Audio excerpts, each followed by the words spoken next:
Thank you very much, Mr Acting Deputy President. And I too rise to commend this government on both of these bills, the Treasury Law Amendments Bill and the Superannuation Law Amendment Bill. Although I've got to say, after speaking first of all this morning on the Marriage Amendment Bill this morning, it does almost seem like a bit of a letdown talking about Treasury and superannuation. That is until you realise just how important these bills actually are. In 2017, the superannuation system has grown exponentially. Today, it is a system now worth around $2.3 trillion. $2.3 trillion.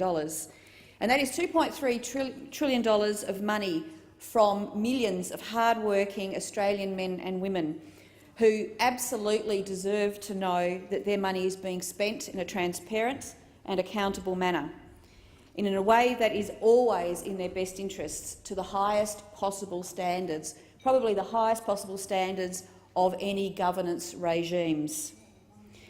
And I've got to say I was grossly disappointed to hear the contribution just now from Senator Dastyari, and to hear that Labor are not supporting this bill. I'm disappointed, but unfortunately hardly surprised. Listening to Senator Dastyari trying his best to shadow box against big business and big banks, and pulling out all of these absolutely spurious reasons to avoid greater governance, accountability and transparency for millions of Australian superannuation holders.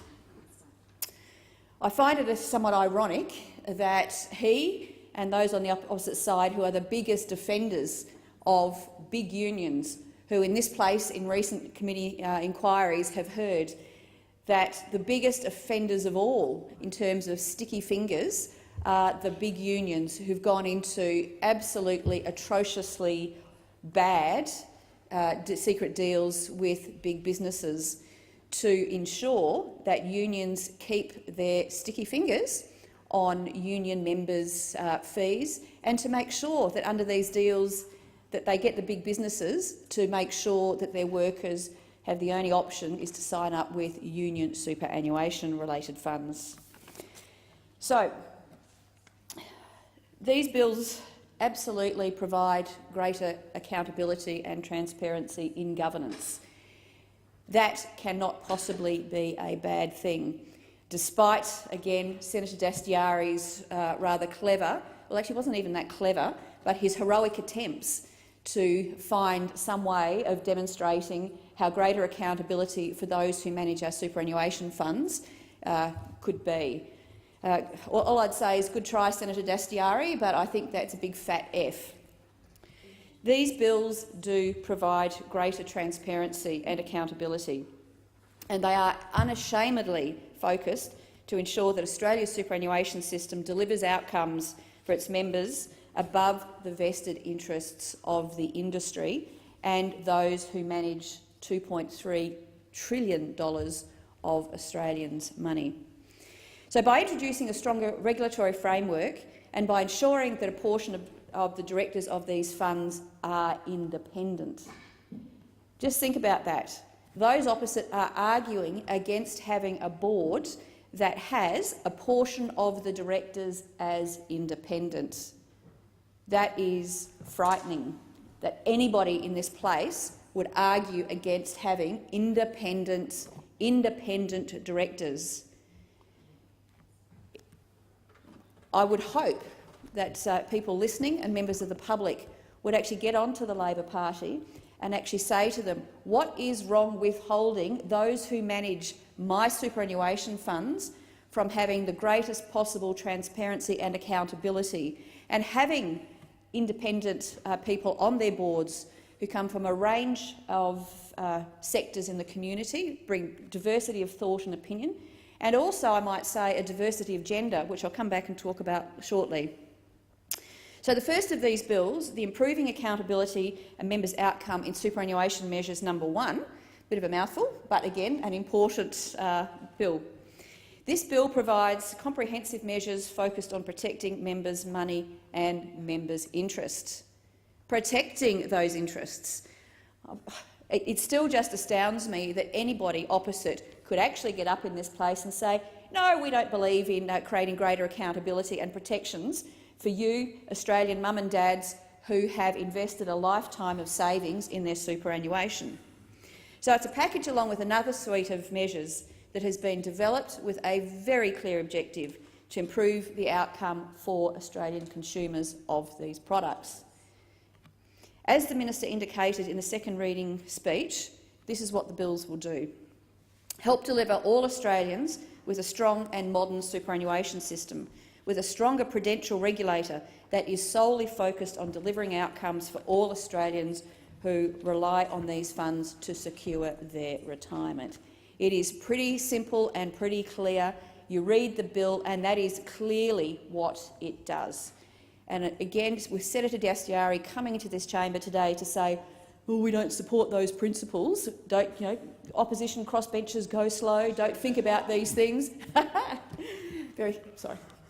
Sorry, Mr Deputy President. This bill achieves these objectives by amending the superannuation, by also amending the Superannuation Industry Supervision Act, and it does so through the following 8 schedules.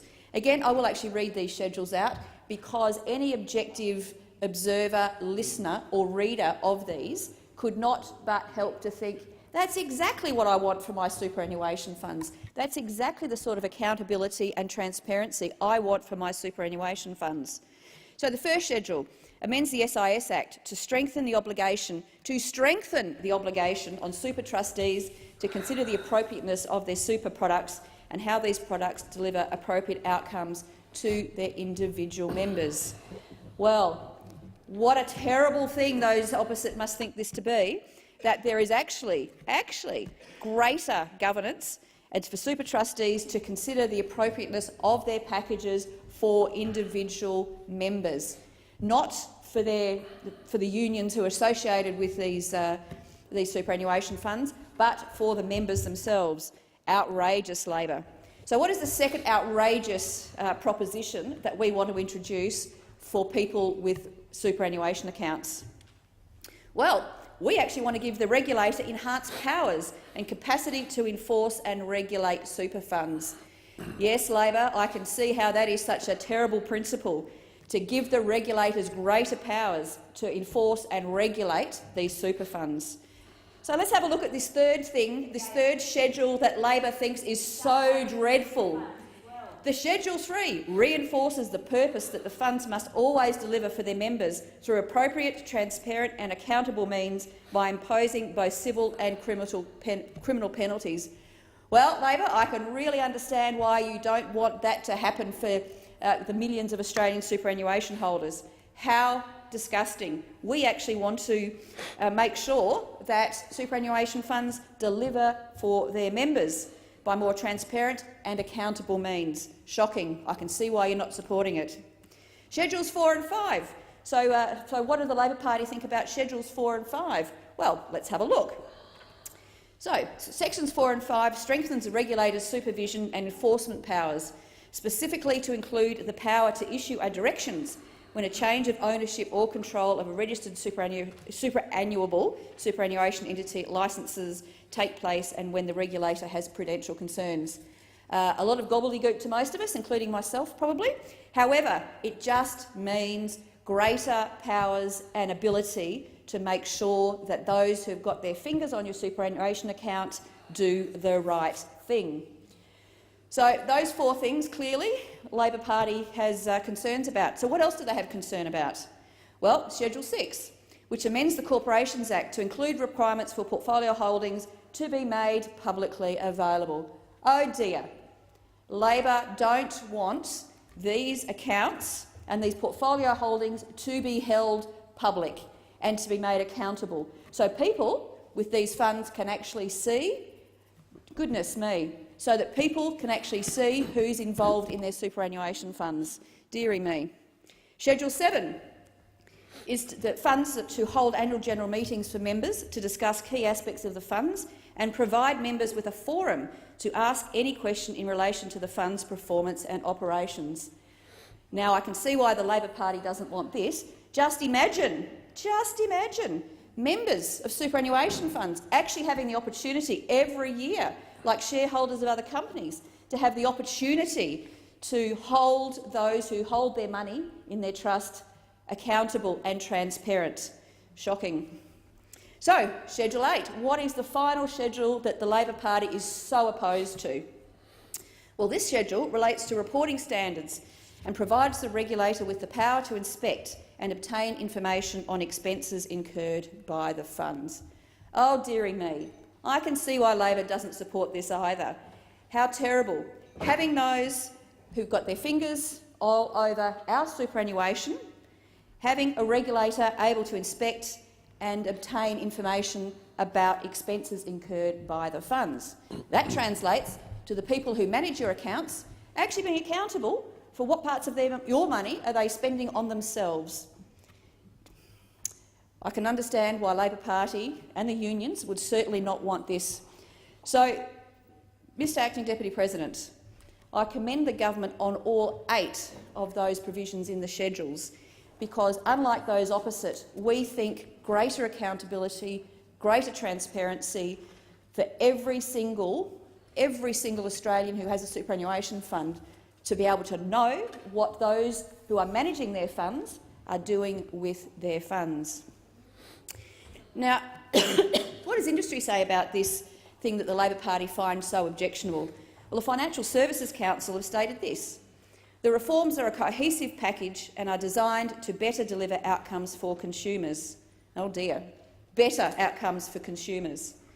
And the Financial Services Council said, we urge the Senate to pass the package of reforms as they are clearly designed to act cohesively, they put the interests of consumers first and apply evenly without fear or favour across the entire superannuation industry.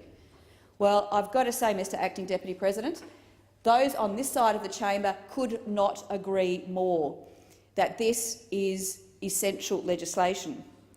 So what have Industry Super Australia said about this? They've also provided their support, and they themselves stated in a media release on the 24th of July that they would welcome the emphasis on transparency and accountability, and they would also urge the regulator to use powers to investigate the cause of bank-owned super funds' chronic underperformance. So, contrary to all of the shadowboxing that Senator Dastyari has just attempted to do in this chamber on this legislation, Industry Super Australia themselves have said this is a good thing. And not only is it a good thing, they're not shadowboxing at some big industry or big banks. They have said it will allow the regulator to use powers to investigate the cause of bank-owned super fund chronic underperformance. Again, we on this side of the chamber think that is a uniformly good thing. So even a senior ASIC executive leader indicated that ASIC was supportive of initiatives that enhance transparency for members and that the disclosure of information for consumers will allow them to make better and more informed decisions. How those opposite could think that is in any way not a good thing for all us working Australians looking to save for their retirement, I cannot still understand it. The second bill being debated here is the Strengthening Trustee Arrangements Bill, which further reaffirms this government's commitment to the appropriate, transparent and accountable management of Australian workers' superannuation funds. The Cooper review, now this is actually very interesting because this was a Labor-initiated review by the Gillard government, as I understand. So this is not a review commissioned by those on this side of the chamber. This was your own review. The Cooper review into superannuation, as again I said, which was initiated by those opposite, had some very interesting things to say. The Cooper Review's report stated this, that governance structures had not kept up with the development of the industry and that there had been difficulties for trustees and their trustee directors in understanding what was expected of them. Now think about the implications of that. This is saying that those men and women, the trustees and their trustee directors, are having trouble in understanding the governance requirements for them managing all of our superannuation funds. Now, if that doesn't keep Australians up awake at night, I don't know what should. So that was the Labor Party review and report that said that. So what else did the Labor review have to say? It also said that governance structures had not kept up with the developments in the industry and that there had been difficulties for their trustees in understanding what was required under these new arrangements. So, while Labor did not implement measures that would put tighter governance and transparency requirements over trade union superannuation managed funds, this side of the House, this government is doing it. And this bill addresses that by legislating for the definition of independent and provides a clear governance structure which many key industry stakeholders have supported. Now, one of the things that I particularly like about this bill is that we'll implement new board governance structures, in addition to mandating that at least a third of trustee directors and the chair be independent from the super funds. I think most Australians would probably be incredibly shocked to learn the composition of some of the boards that actually manage their retirement income. So what did the Labor Party's review say about this measure we're now proposing? Well, guess what? The Cooper review actually endorsed mandating this very requirement. And again, this bill addresses many of the Cooper review's reforms that the Labor Party, because of their union ties, simply would never implement. What utter hypocrisy, but again, as I said, hardly surprising.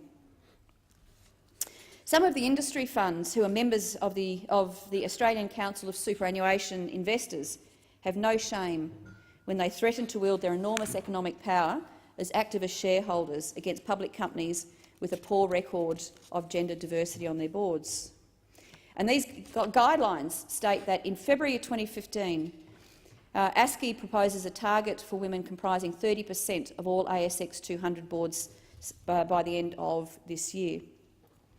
Additionally, they also recommended to vote against the re-election of directors in those companies which perform poorly in terms of board gender diversity, where attempts by them to engage at senior levels have been ignored, or the board cannot articulate a clear strategy to address gender diversity in the near term. They've also announced that it will recommend its members vote against the re-election of company directors who sit on boards with no members. So guess what? What do you think the situation is on the boards of our superannuation funds? And so before they start moralising about other companies, which is a good position to take, more gender diversity and more diversity generally is a uniformly good thing. But some of these superannuation funds should really look to practice what they preach. There are 3 industry superannuation funds that have no women on their boards whatsoever, not a single one. Guess what? ASCI, TWU Super, both have no women on their boards, despite women making up 62% of their total accounts as of June last year. But there are others. The Australian Meat Industry Superannuation Fund and NES Super also have not a single woman on their boards. As at July 2017, there were 5 further funds where women made up less than 1/5 of the board. These funds were Maritime Super, Rest Super, Prime Super, Intrust Super and Cbus. Rest Super Board was only 11% female, despite 60% of accounts belonging to women in June last year. Intrust was in a similar position, with female directors only making up 17% of its board, despite women making up 54% of accounts. It is unfathomable that funds representing a majority female membership could have not a single female on their boards of directors. Clearly, these union blokes think they still know what's best for their female members. And the same unions that dominate these super funds are the same unions that are religiously and continuously supported by those opposite, including in their opposition to this bill, which their own Cooper review recommended and which this government is now implementing, because every single Australian working man and woman who are saving for their retirement deserves the highest possible transparency and governance and assurance that those sticky fingers supported by those opposite don't have their fingers on their superannuation funds. So, Mr Acting Deputy Speaker, it is for all those reasons that I commend the government on this bill, and I commend it to the Senate. Okay.